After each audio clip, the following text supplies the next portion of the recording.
మహారాష్ట్రలో బీజేపీ అద్భుతమైన విజయాన్ని సాధించిందని చెప్పాలి. ఎందుకంటే 280 సీట్లు ఉన్నటువంటి అసెంబ్లీలో 220కి పైగా సీట్లను సాధించడం అనేది సామాన్యమైన విషయం కాదు. ఇందులో బీజేపీ ఒక్కటే దాదాపుగా 220కి పైన సీట్లను సాధించింది. కూటమిగా 220కి పైగా సీట్లను సాధించింది.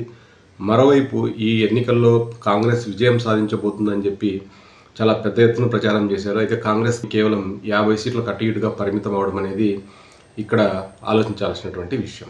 దీనికి ముఖ్యమైన కారణం ఏంటంటే కేవలం ఒకటి, ఈ ఎన్నికల్లో ఏ విధంగా అయినా సరే విజయం సాధించాలి అని నిర్ణయించుకున్నటువంటి కాంగ్రెస్ కూటమి మైనారిటీలతో జట్టు కట్టడం, వాళ్ళకి అలివిగాని హామీలను ఇవ్వటం, అంటే మరాఠా ప్రజల భద్రతని గాలికి వదిలేసి ఏ విధంగా అయినా సరే ఎన్నికల్లో గెలవాలి అని చెప్పి అటు క్రిస్టియన్ మైనారిటీలకి ఇటు ముస్లిం మైనారిటీలకి అలివిగాని హామీలను ఇవ్వటం, అపరిమితమైనటువంటి స్వేచ్ఛని ఇస్తాం మేము అధికారంలోకి వస్తే అని పదే చెప్పడంతో మరాఠా యోధులు మనసు మార్చుకుని మళ్ళీ బీజేపీకే పట్టం కట్టినట్లు చాలా స్పష్టంగా అర్థమవుతోంది. ఎందుకంటే ఎన్నికల కంటే నెల ముందు నుండి కాంగ్రెస్ మహారాష్ట్రలో ఉన్నటువంటి చర్చిల ఫాదర్ల దగ్గర నుండి అటు ముస్లిం ఉలేమాలను, అంటే మహారాష్ట్రలో ఉన్నటువంటి 50కి పైగా ఉలేమాలను ఒక మీటింగ్ పెట్టేసి వాళ్ళ సహాయాన్ని కోరినప్పుడు ఉలేమాలంతా కలిసి 50 కండిషన్స్ పెట్టారు.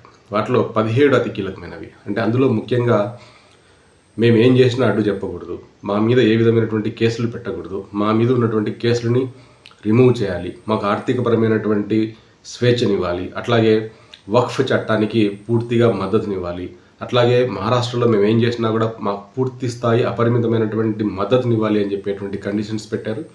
ఈ కండిషన్స్ అన్నీ కూడా అటు సోషల్ మీడియాలోను ఇటు ప్రింట్ అండ్ ఎలక్ట్రానిక్ మీడియాలోను పెద్ద ఎత్తున ప్రచారం రావడంతో మహారాష్ట్రలో ఉన్నటువంటి నాన్ మైనారిటీ ప్రజలు, అంటే హిందువులు, హిందూయేతర ప్రజలు కూడా సంఘటితమైపోయి బీజేపీకి ఓటేసి బీజేపీని మళ్ళీ అధికారంలోకి తెచ్చుకున్నారు. అయితే ఇక్కడ చాలామంది చాలా కారణాలు చెప్తున్నారు, కానీ నిజానికి గ్రౌండ్ లెవెల్లో జరిగింది అయితే ఇదే.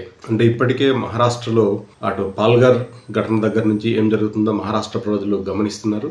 దాంతో మహారాష్ట్ర ప్రజలు మరొకసారి జాగ్రత్త పడి కాంగ్రెస్ అధికారంలోకి వస్తే ఏం జరగబోతుందో వాళ్ళకి తెలుసు కాబట్టి ఈసారి మార్పు కోరుకోకుండా మళ్ళీ అటు బీజేపీ లీడ్ చేసేటువంటి ప్రభుత్వాన్నే మహారాష్ట్రలో ఉండాలి అని చెప్పి బీజేపీకి ఓటేశారు. ఇప్పుడు మహారాష్ట్రలో సాధించినటువంటి ఈ విజయంతో బీజేపీ మరిన్ని సంస్కరణలు చేపట్టబోతుంది. అంతేకాకుండా జమిలి ఎన్నికలకు కూడా సిద్ధమవుతున్నట్టు తెలుస్తోంది. అంటే మహారాష్ట్ర లాంటి అతిపెద్ద స్టేట్లో గెలవడం ద్వారా రాబోయే పార్లమెంట్ ఎన్నికల్లో 300కు పైగా సీట్లని సునాయాసంగా సాధించగలమనేటువంటి కాన్ఫిడెన్స్తో బీజేపీ ఇప్పుడు జమిలి ఎన్నికలకు వెళ్ళేటువంటి అవకాశాలు మరింత మెరుగుపడ్డాయి.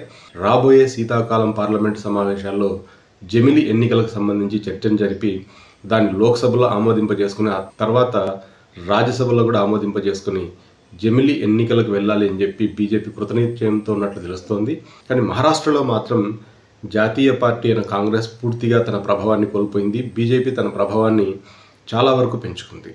అంటే అటు ఓట్ల రూపంలో చూసినా సీట్ల రూపంలో చూసినా కూడా బీజేపీకి మహారాష్ట్రలో మరింత గట్టిగా తయారైంది. ఈ కాన్ఫిడెన్స్తోనే ఇప్పుడు బీజేపీ రాబోయే లోక్సభ సమావేశాల్లో ఈ జమిలి ఎన్నికలకు సంబంధించినటువంటి చర్చా కార్యక్రమాన్ని నిర్వహించేటువంటి అవకాశం ఉంటుంది.